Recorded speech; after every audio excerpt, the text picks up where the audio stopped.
it's a big honor to be here today. And he's right, I do love education. And the reason is that ultimately I just think, call me naive, but I do think that education will ultimately solve all the problems in the world. And today there seems to be many of those problems, so there are many problems to solve.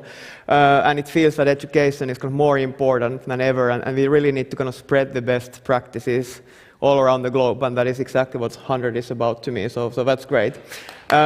Yes. Also, I should tell you guys that both of my parents were actually teachers, and I'm a big fan, like what you guys do, and I honestly believe that it's the most important job that anybody can have. So thank you for doing what you do. Okay, I am from games company, but I won't be talking about games today, even if I love them. Instead, I'm going to talk about an environment that fosters innovation and ultimately enables the creation of great games. And at Supercell, I do believe that we have a pretty unique culture, and I want to tell you a bit about what led to the creation of that culture, like what's good about the culture, what has been challenging, and what have we learned. And sort of my goal is that hopefully you guys get one or two ideas that you can perhaps take back to your own work, and that might be interesting and useful. All right. So how many of you guys actually play games? Hand up if you do. Wow. So games are everywhere these days, and they are a big business. So we've been extremely lucky in our lives that we've been able to put out these four games. Each of them have been in the top 10 grossing list, which is how you can measure the financial success in our industry, and not that they've just been there, but they've stayed there for years. Two of these games have been the #1 game for many years. Actually, just to give you guys an idea of the size of the games business these days, it's way bigger than music and movies, for example. And for example, each of these four games have grossed more than $1 billion, and two of them more than several $billion. So it's a big business these days. And why that is? Well, it's because so many people play them. Across these four games, like hundreds of millions of people play these games every single month. And you know, they do come all around the world. But for me personally, like the most amazing thing isn't like how many people play these games. It's really the way they play them. And here are a few examples of that. So the one thing that strikes me is that, you know, our games, we've designed them in a way that they are better than played with other people. They're sort of social in that regard. And each of our games, you can play these then in kind of groups of people, and then depending on the game, we may call them clans or task forces or neighborhoods, and so on. And the average size of this group is roughly 10 people. And we just checked last month, so around the world we had roughly 30 million of these groups created by players, and that's actually one of the nice things about games these days. So they used to be this kind of experiences that people would just, you know, do on their own, and today they are very social experiences, and they actually do help people from all around the world connect with each other. So that's a good thing. The other thing is that these players today, they really love to compete with each other. Just to give you guys an example, last year was the first year we organized the World Championships on one of our games called Clash Royale. This photo is from Copperbox Arena from London. It's the same venue that I think they used in the London Olympics for certain events. And then this time we used it for people to compete on Clash Royale. In the first round of qualifiers, which were obviously organized online, we had 27 million unique people participated in those qualifiers from almost 190 countries. And then we kind of worked our way up like from those 27 million people, and I think 16 made it to London in this physical event, and then we had one winner. This is actually a really cool story. The World Championship ended up being this kind of Mexican guy from a very small town, and he walked away with a big prize, and that was nice. This year we're going to have them in Tokyo, and the figures have been roughly the same. Actually, interesting fact, I think the best paid athlete in Finland, because our tax records are public, the best paid athlete was actually a guy who plays computer games. It wasn't like any of the hockey players or any of that. It was a guy who plays computer games. So the world is changing. So lots of big figures. Actually, the most interesting figure, though, in this presentation is the smallest one. And that figure is 260, because that's exactly how many people it's taking for us to do all of these things. And what really is amazing about today's tech world is that such a small group of people can have such a big impact. So when you tell the story of Supercell, usually people ask, so how on earth is this possible? How do you kind of achieve all of these things with such a small amount of people? And the first obvious answer, of course, is luck. We've been just ridiculously lucky in what we've done. We put out not just 1, but 4 games that just we happened to put them out at the right time, and they've been the right type of games at that time. So that's luck. But then, of course, the other important factor has been just the amazing creative people that we have and the teams that they have formed. And that's definitely not me. I mean, none of these games are my ideas. I'm not a game developer, so it's all about these teams. And then thirdly, and that's what I really wanted to talk about today, it's the culture in which these teams operate, which I believe is quite unique. But before I talk about that culture, I want to just give you guys a bit context and talk about what led to the creation of that culture. So I've been an entrepreneur almost 20 years now, which I guess means that I've never had a kind of real job, especially as I've always worked in games. But what kind of led to the creation of Supercell culture is actually all the mistakes that I've done in the kind of previous companies that I've founded and built. My first company, it eventually grew to around 400 people. It was organized like this. So it's your kind of typical top-down managed company. And really the important thing here is that it's based on this one assumption that leadership, either the CEO or a leadership team, knows best what to do. That's what the light bulb on the top indicates.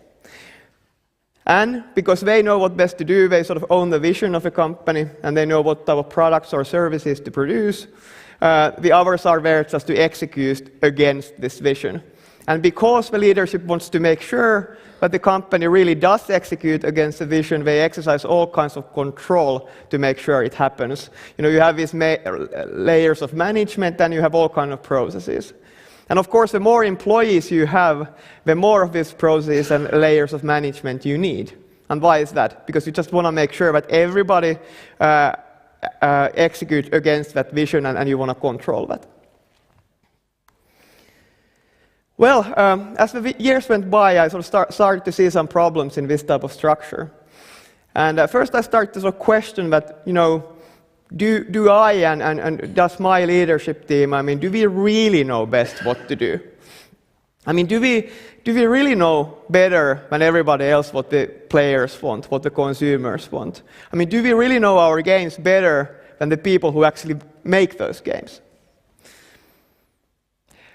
Two, it started to be apparent that this type of organization is quite slow.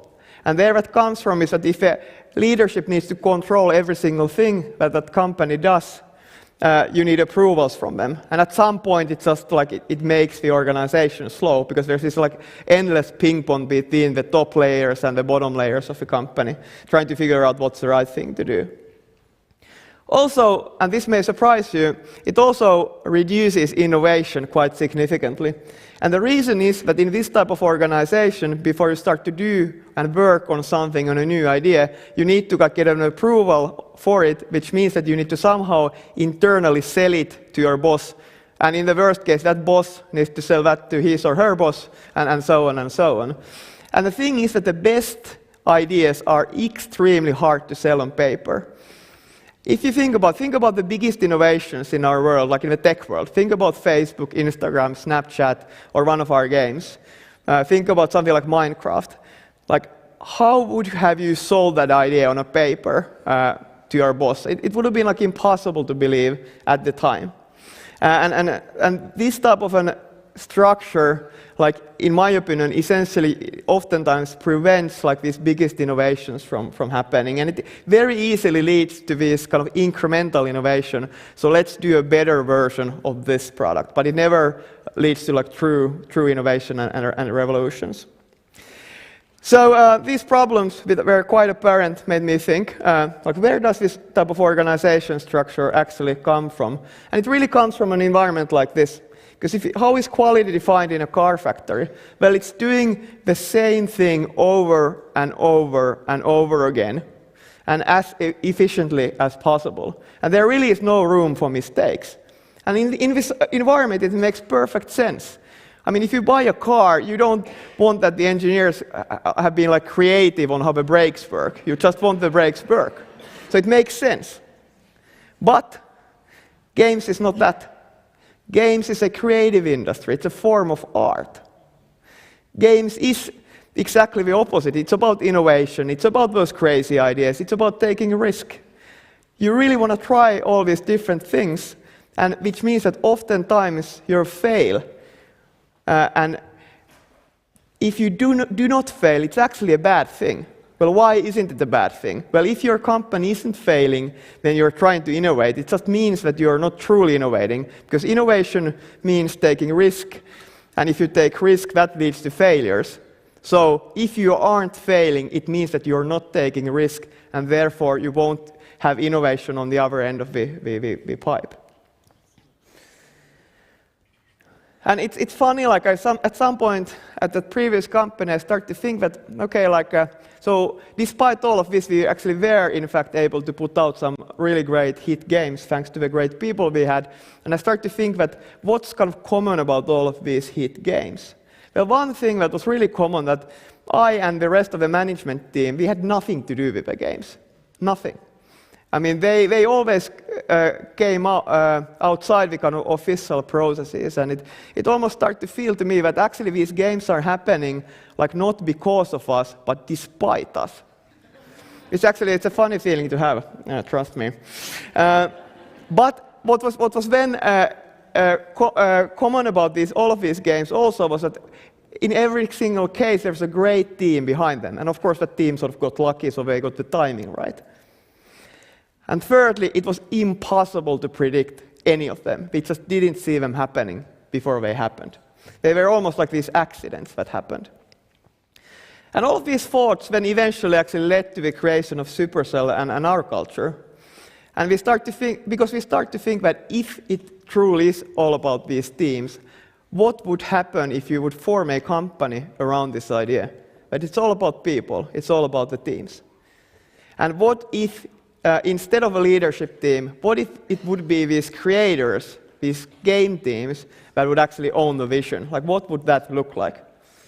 And then we figured it probably would look something like this. So we decided to turn it upside down. And again, note the light bulbs. Now they are actually with the individual creators and with the teams. And the whole idea is that these teams, they actually own the vision. They are the superstars. They are the decision makers. You could almost think these as independent companies inside the greater company.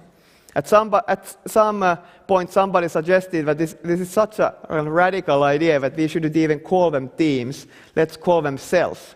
And that actually led to the name of the company, Supercell, which is merely a collection of these cells. And the whole idea is that there is no central process, there is no control, and we are going to replace all of that with one very simple thing, which we call trust. We trust the people and we trust the teams. We trust that the teams know what's best for the company. And because we do that, we don't need any of the other stuff. We also believe that the best decisions are made closest to the products and the players. Well, who are the closest? Well, the teams, the actual game developers. At some point, we also realized that actually our goal should be that the teams actually make not most of the decisions, but all of the decisions. The more decisions the teams make, meaning that the less people like me make, the better. And at some point we start to, because we wanted to talk about that goal, we start to call that goal that I want to be the least powerful CEO, right there.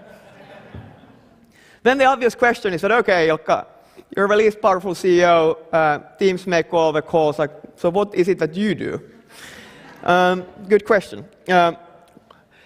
I think the role of the leadership in this type of organization is as follows. So one, it's the leadership's job to make sure that they put together the best teams. So the team composition is a critical thing. Two, the management need to create the best environment for these teams to kind of operate in. And by best environment, I do not mean a fancy office.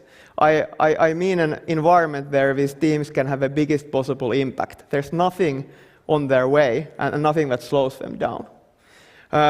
Sort of an environment where these hit games, these accidents actually can happen. So that's how we think about the role. Let's see. Then, after we've started the company maybe 8 years ago, our thinking has even evolved. And these days, we think the organization almost as this kind of network of cells. And most of these cells have relationships with many other cells. So as an example, if you work in a game team, you probably have a relationship with the local marketing teams, and you have many marketing offices around the world. You have a relationship with the player support team and so on. So the interesting thing about the structure is that the more successful we become, the harder it has been for us to hold on to this culture. Which leads me to want to end the presentation by talking about some of the learnings and challenges that we've had. I'll start with the most obvious one. This model is exactly as good or as bad as the teams are. If a team is great, the model works beautifully. If a team isn't great, it doesn't work, because there's no a structure to support the team. And putting together a good or great creative team is extremely hard. And the one learning that we've had is that the best team isn't the one with the best individuals. It's a cliche from sports, but the best team is not the combination of the best individuals. It's a team that plays best together. So this is an educational conference. A question you might ask that, okay, what are these individuals like then? What are the critical kind of capabilities? And in our culture, the number one thing is that you have to be proactive. You have to be a person who actually doesn't need a boss. Two, you have to be curious. I mean, you have to always be willing to learn new. And the learning never stops. And the thinking must be that I can always be better, and I should always be better. Sometimes people ask us, how do you guys develop your people? Do you have training programs? And we thought about that a lot and tried all kinds of different things. But we always end up that the best training and the best development for our people is to surround them with great people, because that's how best people learn the best. And of course, in today's world, you can access all of these online resources and so on. But that's how we think about that. A really big challenge for us has been that easily this type of environment where you actually don't have a top-down hierarchy, where there's somebody who makes decisions for people, is that oftentimes the risk is that people start to seek for consensus, meaning that everybody has to agree. And that's a huge risk in a creative environment, because again, I don't think that the most radical innovation is something that is evident from the start. It's just a crazy idea in 1 or 2 or 3 heads, but it's not something that everybody can understand. And if you always seek consensus, the risk is that you do products that are sort of okay for everybody, but they are not great for anyone. And believe it or not, but for example, our 2 most recent hit, these $1 billion+ games, we have faced very strong internal opposition. There's been lots of people in the company who wanted to kill them. And that I think it tells you so much about this kind of dilemma. In our organization, there isn't a boss who kind of pushes these ideas through. I mean, it's your responsibility, and you must be able to stand behind these games. And sometimes it's hard when people criticize them. And then, how we think about what should we other people do, we use this phrase, disagree and commit, meaning that even if you strongly disagree with what that team is doing, still I mean, you give that feedback for sure, but still you support that team and you trust that the team knows what they're doing and they're doing what's best for the company. So we sort of want to default to trust. And maybe that's a good way to sort of end the presentation, because I think this sort of describes the value of trust perfectly. When there's trust, the organization just moves quicker, people feel ownership, and most likely you end up making better decisions. Finally, the biggest challenge, by far the biggest challenge we've had, is that it's fun to talk about these type of things and things are going great and the company is growing and you have these hit games. But the real question is that what do you do when things aren't going the way you like? I mean, what do you do when there is a mistake? And even in our organization, despite the 8 years of all of this experience, the instant human reaction when there's a mistake is that, hey, let's create a rule. Let's not do that again. So let's create this rule. And then in all of those cases, we have to remind ourselves that, hey, we hire all of these great people. They're all really, really smart. They all can use their common sense. We do not need these rules. We just don't need them. But we always have to remind ourselves. And then the other thing is that then there's a big disagreement what to do. Also, in those cases, we need to remind ourselves that, hey, what our culture is really about. And the way we think about it is that it doesn't matter to us like if a team does a mistake. That's, to us, is irrelevant compared to the cost of like, what would happen if we would kind of overrule the team and we would decide things for them. We might even might end up making the right business decision in the short term, but in the long run, we would destroy the culture. And for us, culture is always more important than any kind of business decision you can make or any kind of financial results. So therefore, we always default to trusting the team. So I've been thinking like over the last few years, like especially when giving presentations like this, that why? Because it all sounds so self-evident. So what sort of why on earth did I use like a good 10 years of my career building and running an organization that I just described, that top-down organization? And the answer that I've always come to is that it was my internal need for control. I wanted to feel that I have every single thing in the company in control. But it turns out that then you let go the control and you trust the other people, other great people you hired, good things can happen. Thank you very much.